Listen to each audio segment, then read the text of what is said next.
Today we're going to show you how we repaired this Dodge Challenger quarter panel without doing any kind of painting or body work. Stay tuned. Hey guys, my name is Brice Kelly. I run a small mobile retail paintless dent removal operation here in the Central Florida area by the name of Central Florida Dent Repair.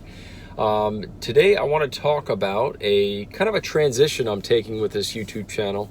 I know I get a lot of requests from other technicians in the field and customers.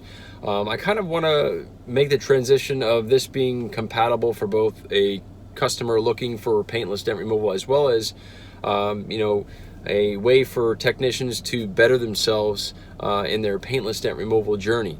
So I'm actually going to be giving away some tips and tricks to kind of help you along that journey. I know when I was first starting out, I was kind of in the dark for the longest time about a lot of these things, and I had to learn them myself. But I want to look at this as an opportunity to help others, and if you wanted to just get some tips and tricks that might help you along the way in your PDR journey, as I call it, this is going to be the place to be. So I'm going to feature this first repair here that I did about a week ago in the Ocala area of Florida.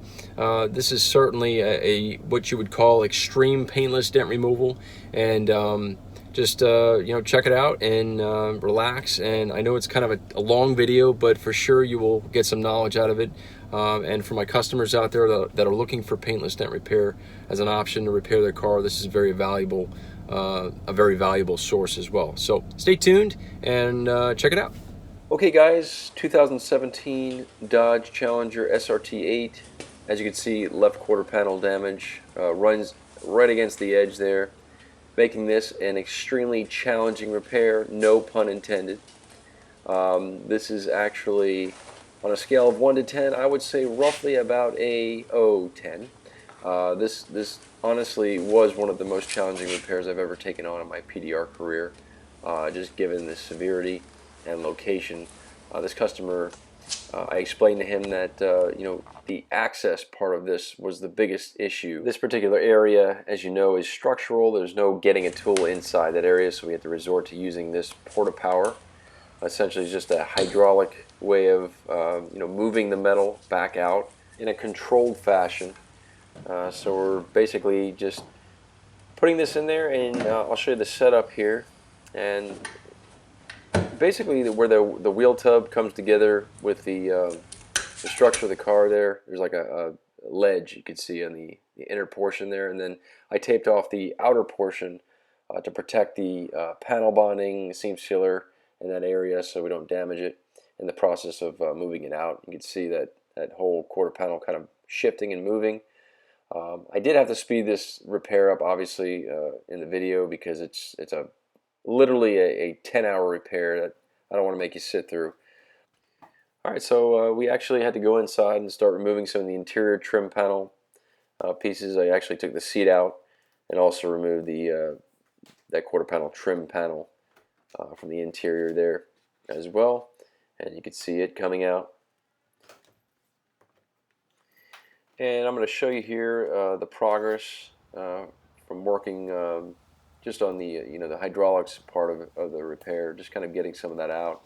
And we'll stick our heads inside here, and you can look and see that there's clearly no way to get to that dent. I mean, we literally just have zero access to get in there. So got to be a little creative. You can see the cutaway here. This is actually a body shop picture of another Challenger that they had a quarter panel cut off, just to kind of get you a gauge on what I'm up against here. So I decided to come back out, do a little bit of glue pulling, just some crease tabs, just moving as much as I can from the outside, given the restricted access, and a little doodah action in there as well. The doodah is this yellow leverage bar that's extremely powerful. It allows me to put some controlled pushes through 2 skins of metal there. Coming along here, got a little bit of the center of that crease out, and we've actually got a dent dial positioned in there with an air pump wedge, and we just cut away a little bit of the foam. We're going to replace the foam afterwards, but that dent dial basically we're using it almost like a just a traditional PDR tool from pushing from the backside. You can see, I'm applying some pressure and using kind of a slapping method from the outside. So applying pressure from the inside to the center of the damage and basically slapping the crowns that are holding all the pressure, allowing this panel to flow in the direction that it needs to go. So the puzzle is coming together. It's kind of a slow process just due to the terrible access. But I will say that I was feeling more and more optimistic as the progress of the repair was kind of coming along here.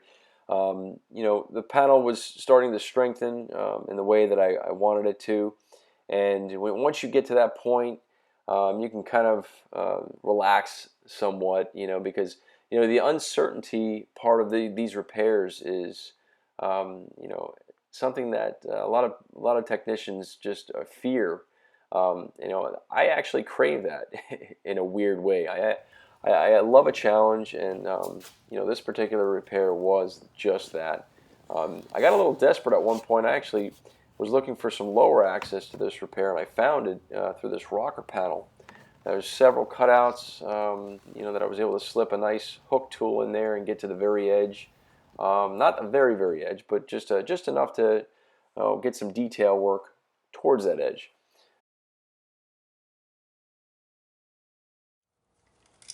So the impact actually took out the styling lines in the panel there. So I had to actually go to the other side and measure to see where that body line kind of faded out, and I had to essentially rebuild the styling feature back into the panel because, like I said before, it just the impact just sent it completely into oblivion. Now the newer Challengers actually have a factory access hole inside of the wheelhouse, which you're going to see me accessing through using some different hand tools and different bendable tools. That access point was actually critical in getting this repair to as close as I did in the end. And here is another critical setup. This is the Robo Lifter that you're seeing, that blue and black device that is holding the edge jack, which is a tool that we use to repair edges of a panel. Anytime you have a dent that runs on an edge, you have two pieces of metal that you have to basically push through, and the edge jack allows for those precise, powerful pushes in a controlled fashion.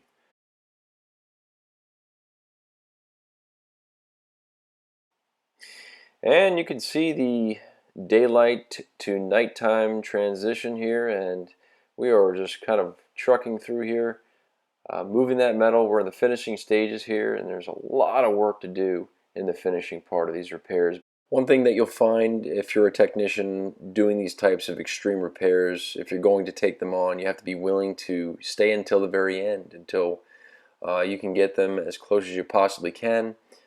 I know this particular customer was kind of a car guy, really into his cars, and I wanted to make sure that I over-delivered before I signed off on anything, like I do on every repair, really. This is a video clip here of the inner wheelhouse, and there's a little bit of metal work I'm going to be doing just to kind of straighten that area out. Panel bond stayed nice intact because of the way we approach this dent, not disrupting anything. I'm just going to go ahead and hit it with some primer and then some rubberized undercoating, and we'll be good to go. And there's the foam that we cut out. We're going to replace that as well. And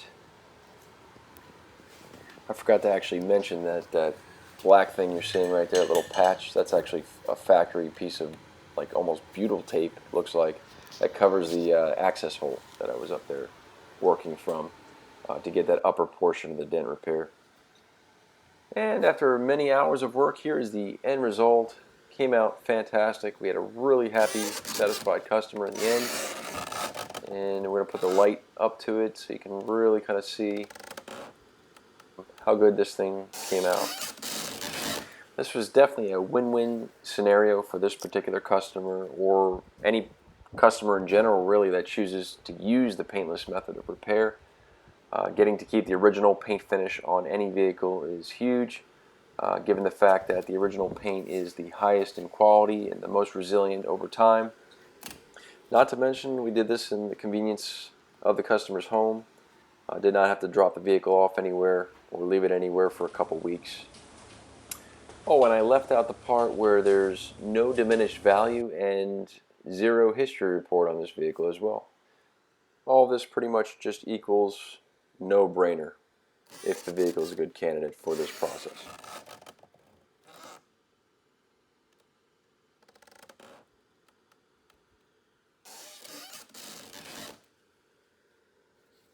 Okay guys, these are the tools that were used for that particular Challenger repair.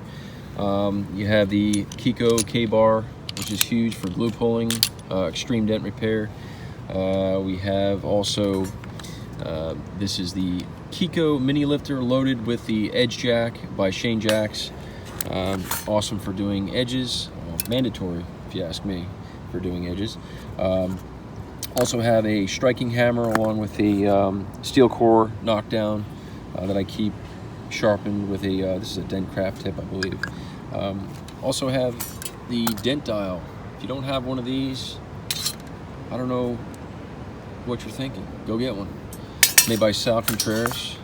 As well as, we've got some Care Point tools here, fully ratcheting.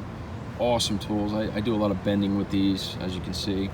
But super stout, great tools for getting into tight places, as well as the PDQ famous door hook tool here, which I use a lot. We have a PDR Finesse, fully ratcheting, I think this is a 24-inch, awesome tool as well for getting down doors and in other tight places. And then we have our blending hammer here. This is actually Shane Jacks blending hammer loaded up with some Dent craft tips as well. And we have the pretty much for doing some crown work and blending as well. This is the tactical hammer by John Hiley. So if you have any questions about these tools, just feel free to ask them down in the comments, and I'll respond whenever I can, and I'll go from there. Thanks. If you thought this video was helpful, please remember to like and subscribe so I can keep putting out more content. Thanks for watching.